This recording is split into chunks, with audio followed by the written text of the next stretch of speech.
Hi, so this is one of the videos that we are going to put together for Nourish and Flow. And what I want to do in this series of videos is talk to all of the therapists who have very kindly offered their services to come to Nourish and Flow, which you can book an individual treatment with this year. This interview is with Amy Egan. Amy, hi, welcome, and thanks a million for joining me. Thank you for having me. No problem at all. And I am absolutely delighted that you're coming back to Nourish and Flow this year. Amy was with us last year in Nourish and Flow. So, Amy, I'd love you to tell us a little bit about your experience last year and also what therapies are you going to be doing this year? So, first of all, thank you so much for having me back this year. I loved it last year. I was envious I wasn't part of it a bit more and getting the relaxation and stuff like that. But just the whole weekend was an amazing thing to be part of. Everyone was so lovely and so Right. welcoming, so receptive to the treatments as well, which was amazing. And this year I will be doing Indian head massage again and reflexology. Wow, lovely. And I have to say, I had one of your Indian head massages after the Nourish and Flow event was over, because I really needed it after such a busy, busy weekend. And it was absolutely amazing. And for me, I found it to be extremely relaxing.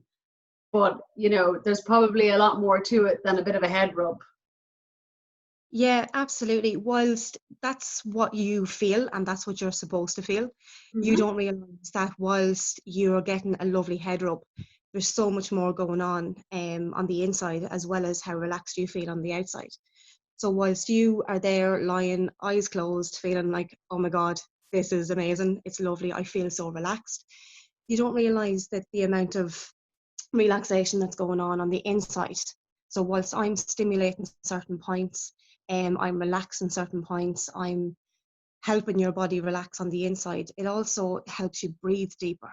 It helps you to relax your shoulders. If you have stress and tension in your shoulders, as I'm rubbing your head, your shoulders drop. You breathe deeper into your stomach. If you suffer from constipation, it's letting that go as well. Whilst it's an Okay. amazing treatment to have and to feel, the benefits for your insides are absolutely fantastic with an Indian head massage. Amazing. So is there different pressure points? There different points similar to like acupuncture or something like that that you would be pressing on and stimulating in order for it to have a therapeutic effect in different parts of the body?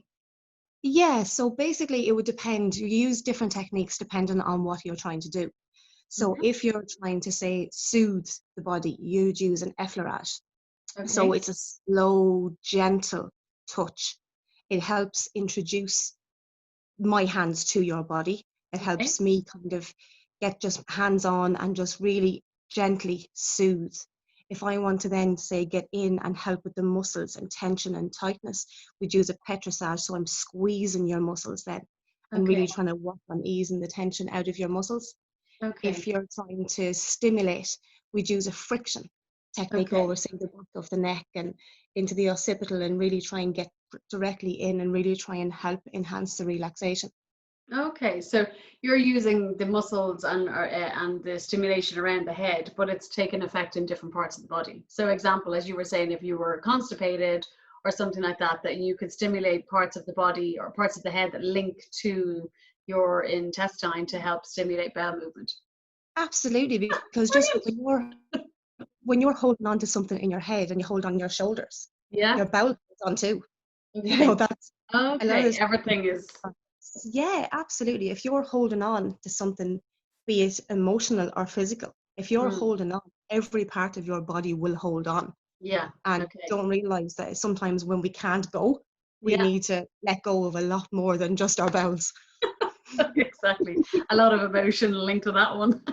Yeah, just a bit. And I love Indian head massage.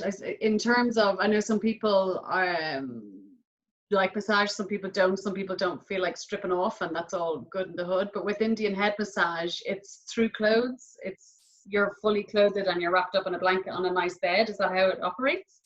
Yeah, absolutely. The way I like to work things is, whilst the head holds a lot of stress and tension, I also think the shoulders Oh, a yes. lot of it as well. Tell me about it. So my Indian head massage would say go from the top of the bra up. Okay. So if Okay. someone just wore a spaghetti string top, Oh, okay. What I do then is pop down the straps, you're fully clothed then, and you have a blanket over you. And Oh, then I brilliant. can get to the top of the back, I can get out across the shoulders, down the arms, hand, neck, face, and head. And all you're showing really is the top part of your body. So if you're a bit self-conscious or you don't like taking off your clothes, you don't need to. Just pop down the straps and we're all good. Excellent. Okay. And do you use therapeutic oils as well in this massage? I do. Well, I wouldn't be an aromatherapist, so I buy my own. I use my own blends that are bought in the shops, Oh, but they're lovely. all organic. I use everything is organic. I actually source it from a fella in Tipperary called Arno, Okay. and so everything is he hand makes all of the balms that I use down in Tipperary. Okay, so as well as this beautiful relaxation, head, shoulders, and neck, upper back massage, which sounds amazing, you've got these amazing aromas coming at you as well as the birds tweeting around your tent and the lovely music that you play, which is so amazing. Yeah, and if people are a bit conscious about what's being used, I also have a vegan blend as well that I can use. Oh, brilliant. That's amazing. That's super. So your other therapy, which is reflexology. And Hmm. again, a bit more than just a foot rub. As my other half calls it, it's a nice foot rub. But yeah, that's I think reflexology is so underestimated. We Okay, don't realize the power of reflexology because that's something that you are literally treating the entire body in one session. right. So the principle of it is we use the feet like a map of the body. So all of the reflexes in the sole of the feet are directly linked to all the organs and the glands in the body. So I can work on a specific gland or an organ through the foot without actually physically touching the body. Okay, okay. It sounds pretty amazing. Again, I had a reflexology session with you at a different festival, which again, not being fully aware of exactly what was going on. Yeah. Apart from anything, it was just pure relaxation, and again, you don't have to strip off. You're there. You can, your legs, the upper leg and the foot that's exposed, and you're wrapped up and you're lovely and cozy, and you're just having this lovely relaxation treatment. But as you were Absolutely. saying, it's a lot more than that. And your introduction to reflexology yourself was in Mm. specific to dealing with tell me what it was, because I know, Uh, but you tell me. Basically, my life before being a therapist, I worked in HR. So I used to hire and fire people for a living, Okay. and now I rub them. But basically, myself and my partner decided about 6 years ago to start trying for a family. Mm-hmm. Um, Unfortunately, things didn't go to plan for us, and we had two miscarriages. And it was something that I wasn't ready to give up my quest of being a mother, but I couldn't and didn't want to go through another loss. Yeah. So I started looking at different ways of trying to help my body support a pregnancy. Yeah. I started having fertility reflexology on a weekly basis, Right. and I fertility massage as well twice a month before my cycle. Within a couple of months, I was pregnant again, and that was my only successful pregnancy. Amazing. So yeah, it was just something that when I was on maternity leave, I thought, sure, I don't have enough to be doing. Let's start training. Yeah. And I wanted to help other people the Yeah. way I was helped. And it was just something that I didn't realize how many people are affected until I went through it myself. And now I have fertility clients who come to me on a regular basis, some of which are pregnant, and Amazing. I help them get there. And it's an amazing feeling. Yeah. And you can really tell when I talk to you and when we first spoke in relation to the therapies, that reflexology is just your passion.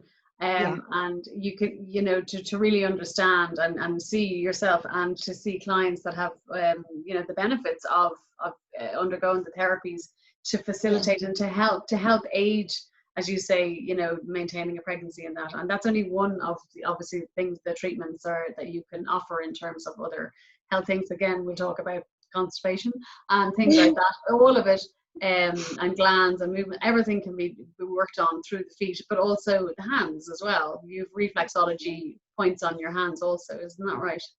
Absolutely, yeah. Like the hands are kind of very, very similar to the feet.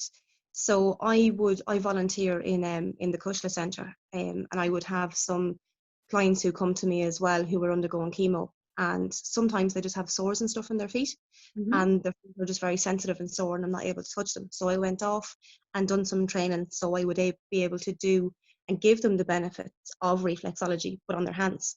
Brilliant. So it's while someone sits and thinks that we're just having a chat and I'm just rubbing their hand and it's a bit of touch therapy.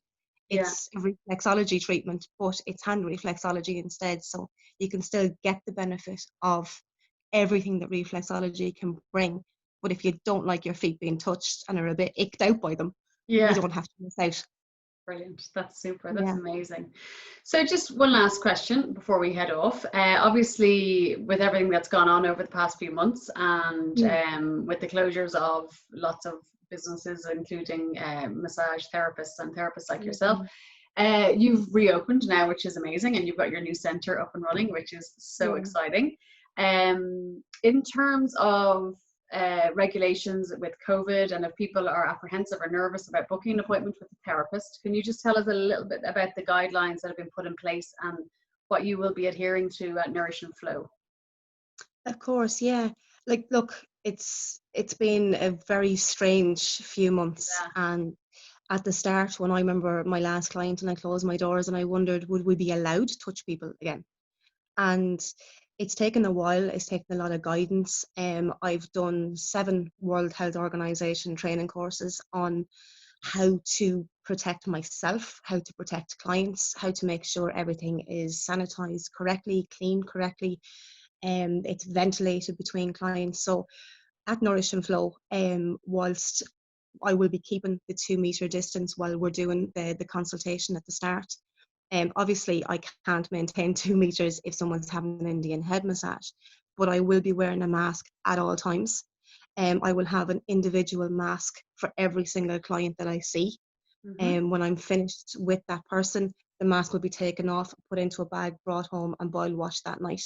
There'll be nothing, bar my clothes, and there'll be nothing that's gone from one person to the next. I won't be able to have the lovely cozy blankets.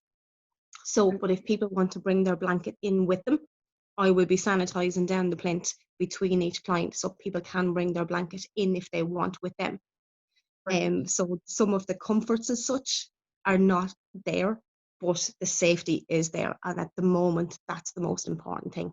Brilliant. That's super. It sounds like you have this all covered. And as you said, if you know, bring a blankie. So if you're going to book in for a treatment and you really want to get the benefit of cuddling in and relaxing whilst listening to The the blanket. birds, yeah, bring the blanket. Bring a blanket. Um, Also, I'm going to put a link, obviously, in the description of the video about how to book a treatment with Amy over the weekend. So Amy will be available Friday evening, all day Saturday and Sunday morning to anyone who wants to avail of one of her amazing treatments. The treatments will be an hour long, so a pre-consultation for the treatment, which is about 10 to 15 minutes, and then a 45-minute session. And before booking, Amy will contact you, and there's some COVID check forms and things that she needs filled in, and that kind of covers it all. And she does a medical history beforehand as well, so Amy's fully prepared for to look after you when you arrive on her beautiful bed in her lovely tent in the fields of Abbey Leaks at Nourish and Flow. So, is there anything else you want to add, Amy, before we head off?